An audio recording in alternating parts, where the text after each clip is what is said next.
Hai semua, nama saya Mustafa dan di video kali ini kita akan kembali lagi ya dengan tutorial di mana kali ini kita mempelajari sebuah runtime runtime JavaScript yang bisa dibilang tuh lagi ini ya, lagi lumayan rame, lagi lumayan sering banget dibahas. Walaupun nggak tahu nih digadang-gadang bakal gantiin Node.js atau enggak. Jadi, apa namanya? Namanya adalah Boon, teman-teman. Nah, Boon ini bisa dibilang dia baru aja nyentuh versi satunya dan sempet apa ya, ramai banget ya, khususnya di komunitas JavaScript. Jujur, saya pribadi kalau untuk JavaScript sendiri sih lebih ke emang ngikutin beritanya aja karena JavaScript itu salah satu bahasa pemrograman yang frameworknya wah banyak banget ya. Bahkan rantai mereka ada Node, ada Deno. Ini ada 3 sekarang mereka. Jadi ya seperti Node.js, dan juga JavaScript runtime, dan kita juga bisa pakai TypeScript untuk Boon ini. Dan bahkan dia kita Boon ini juga punya semacam package manager juga. Jadi kita nantinya nggak harus gunain npm deh, setahu saya ya. Kalau di Boon. Nah, ini ada contoh codingan di mana kita nge-start servernya. Dan nah ini dia, jadi Boon is npm compatible package manager. Jadi kita hanya perlu ngejalanin Boon install, habisnya nama package-nya apa gitu. Jadi kita nggak perlu gunain npm lagi. Walaupun untuk install pertama kalinya kita butuh npm sih untuk instalasi Boon-nya. Dia banyak beberapa fitur, salah satunya adalah hot reload kalau nggak salah. Boon juga punya fitur hot reload di mana kita bisa setiap kali kita nge-save file dia bakal langsung ke reload sendiri, jadi kita nggak perlu matiin server. Dan yang paling bikin saya lumayan tertarik itu adalah dia punya fitur bawaan WebSocket sih. Jadi ini untuk bikin real time. Kenapa? Karena nantinya di video kali ini kita bakalan ngebikin tutorial bikin chat app, teman-teman. Chat app menggunakan Boon dan juga WebSocket bawaan dia gitu. Nah, contohnya seperti apa? Nah, di sini saya udah bikin. Cuma di sini kita pakai TypeScript, tapi nantinya nanti kita bakal apa namanya?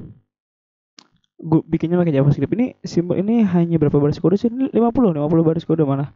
Terus ini backendnya dan ini frontendnya. Kalau frontendnya ya lumayan banyak gitu ya. Jadi nantinya akan jadi seperti ini. Ini dia. Nah, ini user 1 yang di kiri dan user 2 yang di kanan. Jadi untuk penamaan user itu sudah berdasarkan indeks ya. Jadi kita nggak bisa namain langsung. Setelah itu, bentar ini mungkin saya gini dulu deh. Setelah itu mungkin dia ngechat misalkan hai, nah kan dia ke broadcast message-nya, habis itu hai juga apa kabar misalkan, baik, oke, gitu dan sebagainya. Jadi nanti kita bakal ngebikin chat app teman-teman, gitu menggunakan Boon ini, gitu teman-teman. Oke, mungkin oke mungkin di video kali ini kita akan kasih tahu cara installnya kali ya. Bisa saya close dulu kali. Saya close. Nah, sebenarnya Boon ini dia itu apa ya? Dia bisa berjalan di Windows. Kalau misalkan kita lihat contoh di perintah ininya ya. No, dia ini sebenarnya belum bisa sih jalan di Windows ya, karena ini support on Mac OS, Linux dan WSL. Nah, karena sekarang Windows 10 kalau nggak salah itu ada namanya WSL ya. Jadi kalau nggak salah tuh kepanjangan dari Windows Subsystem Linux. Ya nggak sih? Agak salah sih. Ya pokoknya kita bisa ngejalanin Boon menggunakan si WSL ini. Gitu teman-teman. Ada banyak uh, artikel yang bisa kalian lihat. Terus satunya ini nih. Ini dia di Medium. Getting started with Boon JS on Windows 10 and create React App. Untuk bagian React App-nya nih ini bisa kita skip. Pokoknya kita mau install Boon di Windows 10. Yang pas awalnya kita tuh mesti Nah, kita mesti enable WSL nih, ya kan? Windows Subsystem for Linux. Teman-teman bisa ke bagian features, nah dia turn Windows features on or off, enter. Habis itu teman-teman cari Windows Subsystem for Linux. Nah, ini nih. Teman-teman cek gitu ya, teman-teman centang. Nah, setelah itu teman-teman mesti install Ubuntu di Windows 10. Nah, jadi memang sekarang tuh Windows tuh bisa support ini, ibaratnya bisa menjalankan ini Ubuntu ini. Kalau nggak salah dia tuh kayak nanti virtual machine gitu ya, kayak VM gitu kurang lebih ya. Ini mohon maaf kalau saya ada salah-salah, mungkin teman-teman bisa komen di bawah, mungkin mau dikoreksi. Nah, teman-teman bisa ke Windows Store, teman-teman, Windows Store, Microsoft Store, ke sini, lalu agak loading. Lalu agak loading ya, terus teman-teman bisa ketik kayak Ubuntu di sini, Ubuntu. Ini dia, teman-teman bisa install yang, kalau di sini contohnya mana nih, yang versi 22041. Mungkin betul, kalau misalkan ada versi yang baru, ini kan udah yang baru nih kalau nggak salah ya. Kalau salah saya install yang ini. Oh ya, biasanya saya install yang ini. Mungkin punya teman-teman bisa lebih baru lagi. Intinya teman-teman pilih sesuai keinginan kalian. Nah, setelah itu nantinya setelah udah terinstall, teman-teman bisa buka Ubuntu-nya, dan nanti di sini teman-teman bakal disuruh ngebikin user, teman-teman. Ya seperti masukin username-nya, ini kan terus masukin password-nya dan sebagainya. Nah, baru deh teman-teman menginstal bunnya. Tapi sebelum itu kita mesti install dulu package dengan perintah sudo apt install namanya unzip. Oke.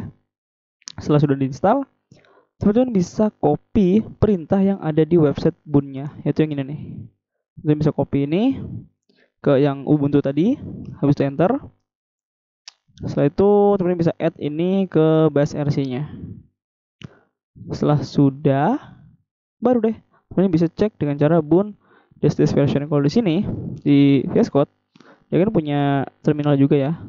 Kalau misalkan saya jalanin terminalnya, teman-teman bisa pilih ini ganti ke Ubuntu nih, Ubuntu WSL. Oke. Setelah itu kalian bisa ketik bun dash version. Nah, bukan di sini saya versinya udah 103 ya. Di bun sekarang versi berapa dia? Nah, dia 103, di mana yang latest ya. Mungkin kalau teman-teman nonton video ini udah versi yang terbaru ya nggak apa-apa sih gitu. Setelah itu udah deh, itu artinya kita sudah berhasil menginstal bun. Misalnya teman-teman mungkin agak bingung, teman-teman bisa cek aja di YouTube, juga banyak kok tutorialnya untuk menginstal bun di Windows 10. Oke, ini saya close ya. Nah, bagaimana kita memulai project dengan bunnya? Mudah saja, kita bisa ketik bun ini, teman-teman. Mirip kayak misalkan di Node kan npm init ya, ya nggak sih? Kalau nggak salah ya. Bun init, enter. Habis itu package name-nya. Karena di ini by the way kalau teman-teman perhatiin, nah di sini saya kan udah ada di dalam folder ya, namanya bunchat. Di sini saya bakal ngasih nama package name-nya sama juga ya, bunchat. Enter. Nah, entry point-nya. Nah, by default bun ini bakal ngebikin file index.typescript. Namun di sini kita bakal gunain JavaScript untuk memudahkan teman-teman juga ya. Sebenarnya pada dasarnya itu TypeScript sebenarnya nggak beda jauh sih sama JavaScript, tapi mungkin kebanyakan orang lebih prefer JavaScript sih dibanding TypeScript. Jadi kita bisa tulis index.js karena kita pengennya ke JavaScript. Enter. Nah, udah deh. Bun bakal ngebikin file kita di kiri ya. Ada beberapa file, ada .NET modules ya. Dan ini file bunnya juga ada. Tapi kita bakal main-main di index.js-nya. Nah, untuk memulainya, untuk ngasih tahu kalau kita ini udah berhasil nge-initiate project bun atau enggak, mungkin kita bisa nge-serve ini ya, nge-serve ngejalanin servernya dengan cara bun.serve. Habis itu dia tuh ada ini kan, ini ada gambar di sini ya. Dia di sini ada fetch, habis itu dia nerima request. Kita bisa return new respond. Mungkin hello world. Lalu kita mau jalan di port berapa nih? Untuk itu saya bakal kasih port 3000 ya. 3000. Lalu di bawahnya kita kasih console.log chicken server start at port 3000. Oke. Dan untuk menjalaninnya, Kita bisa dengan cara boon, run, habis itu nama filenya, habis itu enter. Nah, ini kita udah nampilin log kita. Lalu kita bisa ke browser, kita buka localhost 3000 dan kita berhasil nampilin hello world, teman-teman. Sekarang coba kita ganti hello dunia. Untuk refresh karena kita mesti matiin servernya dulu. Nah, sekarang berarti kita sudah berhasil menginstal Boon, teman-teman. Itu dia. Ini awal mula kita bakal ngebikin chat app kita. Oke. Oke, itu dia. Kita udah berhasil menginstal Boon, kita udah nyoba yang jalanin server sederhana. Mungkin nanti kita bakal coba mulai main-main dengan WebSocket dan juga front end-nya. Oke, jika teman-teman suka video ini, mohon untuk di like, share, dan subscribe. Semoga bermanfaat dan sampai jumpa.